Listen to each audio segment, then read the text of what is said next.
I am seriously frustrated. I'm not just frustrated, I'm really, I don't know what to say, guys. This is a serious video. Huh? This is a very serious video, and I'm sharing this video to all our Indian youngsters who are looking out for jobs or who are applying for jobs.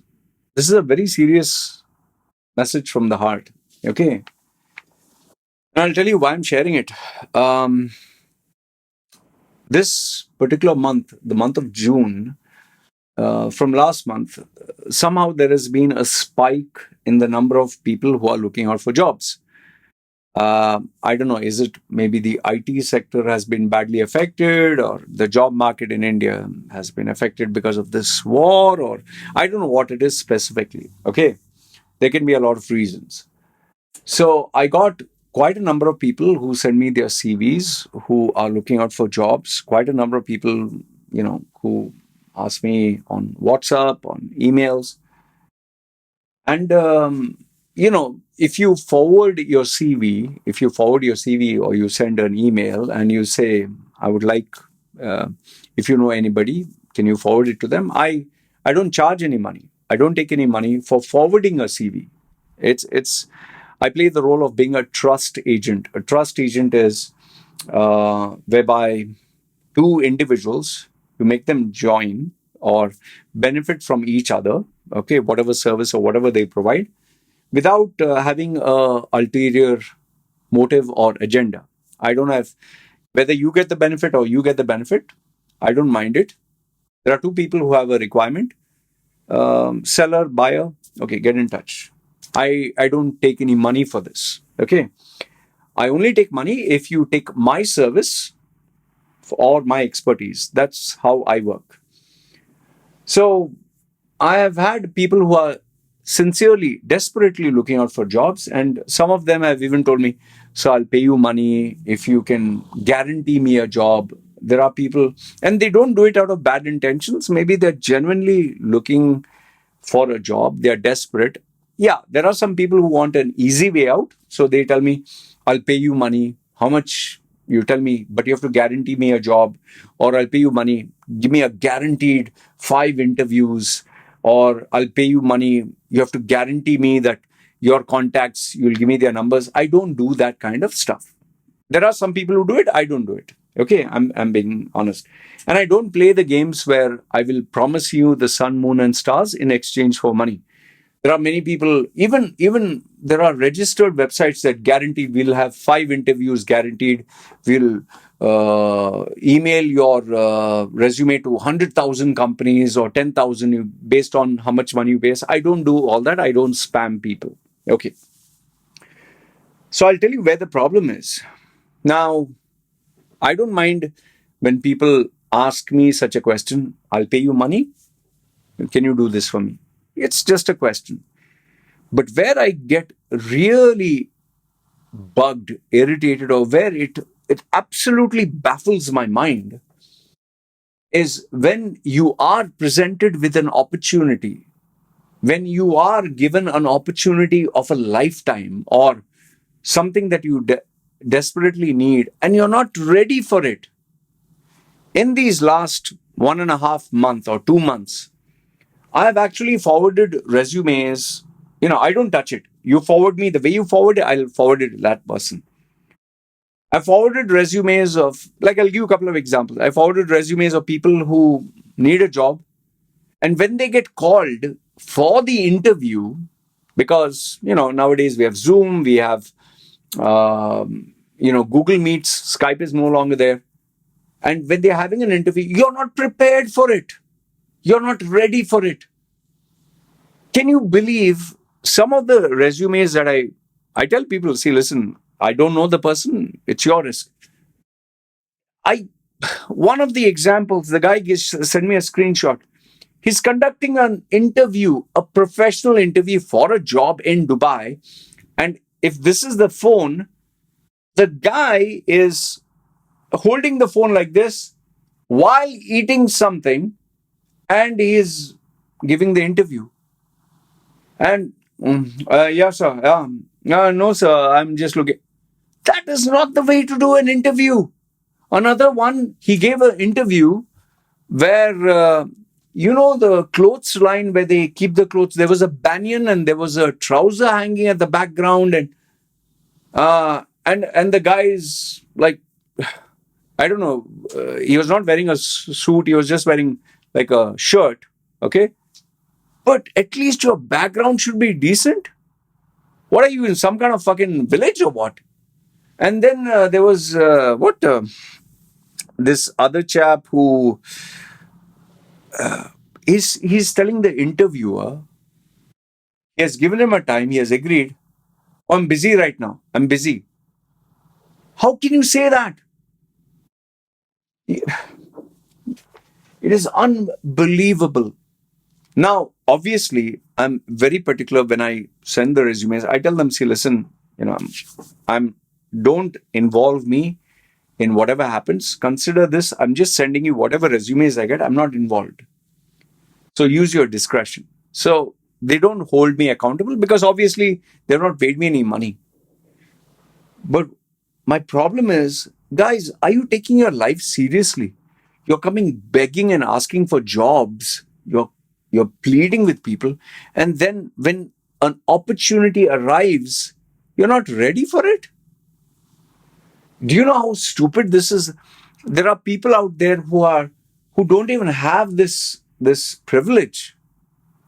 You got an opportunity to have an interview. I'm not saying you'll get the job, but at least execute it properly. And then you get people, when I ask them their resume, I have gotten in a day of AI and chat GPT, in a day and age where you can at least copy a resume if you are that lazy. I even got a resume with few words typed on it. I'm not joking. Of a guy send me a Word document. If this is a Word document, this much was typed. And we are not talking of a dumbass. We are not talking of a guy who's uneducated. You're talking of a guy with a degree, good education, who knew English, who knows English. This much he typed. Like, I could have done that in less than a minute. Like, that much he typed. And he sent it across and he's asking for like a middle manager's salary. I was so shocked. I was so shocked. Actually, I said, are you trolling me? Are you bullshitting with me? What the fuck is this, boss? It was less than 80 words. This much. And you want a middle manager's salary?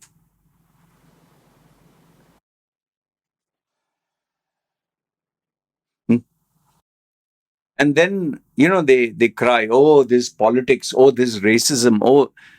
How do you expect people to take you seriously? There are people who are moaning and groaning and bitching about, I'm not getting, I should get international standards. That is the kind of salary I should get. International standards, fine. Okay, you want the global minimum wage.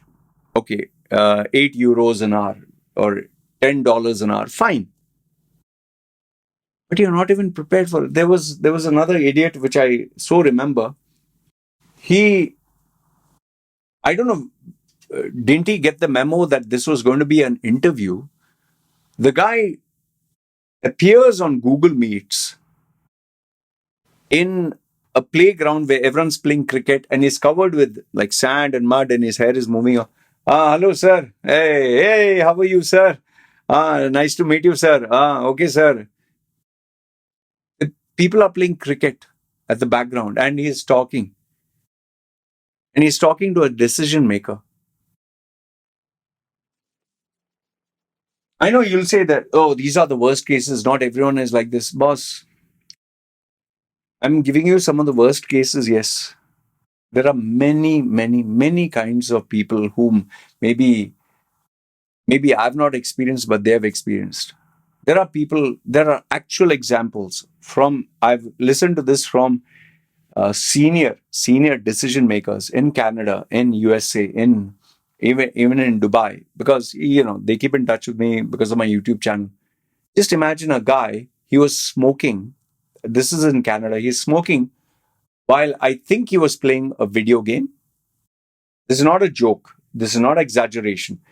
How I know this? Because he shared the screen, this thing with me. The guy, Indian guy, smoking, good English, everything fine. He's smoking and he's talking with the camera, phone camera kept like this, and he's talking with a group of people. They had this kind of, I don't know, group interview.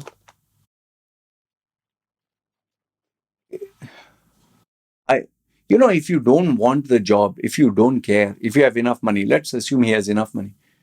Please don't ruin the reputation, because remember, when you travel anywhere in the world and you have a passport and you have an identity and you have a citizenship, thankfully, the guy who took his interview was of Indian origin. And, after the call, after he finished, he got on, FaceTime with me. He was like, what the fuck is happening, man, to our Indians? What is happening? Some people, I'll tell you, and this is also not the worst. The worst ones are who claim to have, just imagine, a master's in English literature, masters, and they don't know how to speak in English. They don't know how to craft a decent sentence in English. And many of them are sending WhatsApp messages as if they're talking to their friend. Yo, hey dude, hey bro. And spelling mistakes. In a day and age of all the technology available, all you got to do is put a little bit of effort. And if you thought that was the worst, you know what is the worst? When you ask for a resume or when you ask for a covering letter and they send you, when you forward it to people, like forward, the email goes like, with lines down, forwarded to so many groups and forwarded so many. They send a copy paste forwarded email, which they may have forwarded to maybe 20, 30, 50 people. Imagine, like, for example, I've asked you to send me an email. Instead of even spending a few minutes, dear Mr. Loy, like you're sending it to me, dear Mr. Loy, and taking a little bit of trouble to customize the letter as per the conversation we had. Since you requested for my resume, here is my resume. I'm applying for so and so position. This is the salary expectation. At least something brief. It takes a few minutes. It's not that hard. You can type it out on ChatGPT or whatever. Fine, we can easily spot that you have written it from ChatGPT, but at least put some effort. The guy sends, dear sir, madam, I hereby present my resume for your kind perusal. And it's a copy paste from I don't know where. You can make out he has forwarded 20 people and he has slapped on his cover letter, which he copied from somewhere. You don't even work hard, and that is what you said. And you expect us, decision makers or people who can help you with your career, to actually help you for a job. And, the most shameless of this all, the most shameless, is people who are asking for, say, $5,000 salary, $10,000. That is the kind of salary. And just imagine they're asking that kind of salary, and then they're saying they want a service. They want my service for free. Now, I don't have money, Loy. I'm going through a tough time. I'm going through a very tough time, Loy. Oh, okay. What is the salary? I'm looking at $10,000 or $5,000. Oh, okay. You're going through a tough time. Well, let me understand this. You want my services for free. Okay, free. Because you're going through a tough time. Okay. And the salary that you're expecting is $10,000 per month. Okay. What was the salary you're getting before? Yeah, I was getting $15,000. I was getting $8,000 plus house, plus car, plus I had babes, and plus I was traveling around the world. Oh, life was amazing. Or I'm a director. Oh, wait. You were a director, you were traveling around the world, you had an expensive car, you had babes, you travel to so many countries, you're going to nightclubs, you have the iPhone, you have a good house, and you're going through a tough time. Yeah, Loy, I have taken so many credit cards, so many loans. A very tough time, Loy. Please help me, Loy. Please help me. Okay, and my charges are expensive. Yeah, Loy, it is very tough for me at this time, Loy. When tomorrow after I get a job and all that, after you help me, sure, I'll pay you back 10 times more, Loy. Boss, do I look like a dumb fuck? Do I look like uh, I really ask them sometimes, like, did your mother drop you on your head when you were born or something? Like your brains are permanently damaged. Do you think I'm a dumb fuck who you can fool? Like, what's gone wrong with you, man? Are you stupid? Are you a special kind of stupid? $10,000 a month, but you can't. You don't have any money. Oh, you know. When you meet these kind of individuals, now you don't know what to say, what to respond. You don't know what to say. It's unbelievable. It's simply unbelievable. The kinds of individuals who are looking out for jobs and the kinds of. It's not that I'm saying each and every person is like this, but the level of frustration that you get when you meet people like this. Yeah, you're not prepared for an opportunity. The opportunity is knocking on your door. It will not inform you and come, and you're not ready for it. And then you talk like this. And then you bitch and moan, oh, I have no job, oh, I have no, help me. That is why I don't like helping people for free. I really don't like that. That is why I tell them, you can't afford my services, please bugger off. Please bugger off. And this narrative, no, oh, we Indians, people are jealous of we Indians, or racism against Indian. No, you're unemployed because you are a piece of shit. Okay, you're unemployed because it's your fault. You are a complete total retard who doesn't deserve a job. That is why you don't have a job. So don't blame anyone, blame it on yourself. And if you're so goddamn stingy, where you can spend money for nightclubs and girls and expensive cars and latest gadgets and fashion statements and earning $10,000 a month, but I have no money, no money. Go sit on the road, take a begging bowl and beg. Maybe someone will feel pity for you. And for those youngsters who, please don't approach decision makers if your resume is not ready, if your interview skills are, or forget all that, if you don't have the basic common sense, an opportunity is being given to you, an interview is being presented to you, and you're not ready, and then you're blaming the whole world, boss, you deserve to be unemployed. Yeah, I really don't know where did common sense fly away. I'm seriously frustrated. That is why I don't like to help youngsters. I really don't like. You guys have no shame, and you deserve to be unemployed. And it's only when you're hungry and when you don't have food to eat and don't have a place to stay, and your mother and father kick you out of the house and you suffer, maybe that's when you're going to grow up. Otherwise, as long as your mother and father give you free house, free Wi-Fi, free apps to talk, chat, play games and all that, you'll never grow up. And for me, I don't have patience for all this bullshit here. Seriously. Seriously, I'm fed up. I don't know. I leave it up to you. You tell me, what would you do if you're in my place? Because this is ridiculous. Seriously, this is ridiculous. Anyway, let me know your thoughts in the comments below. I just don't know what to say. That's all I can tell you. You guys take care.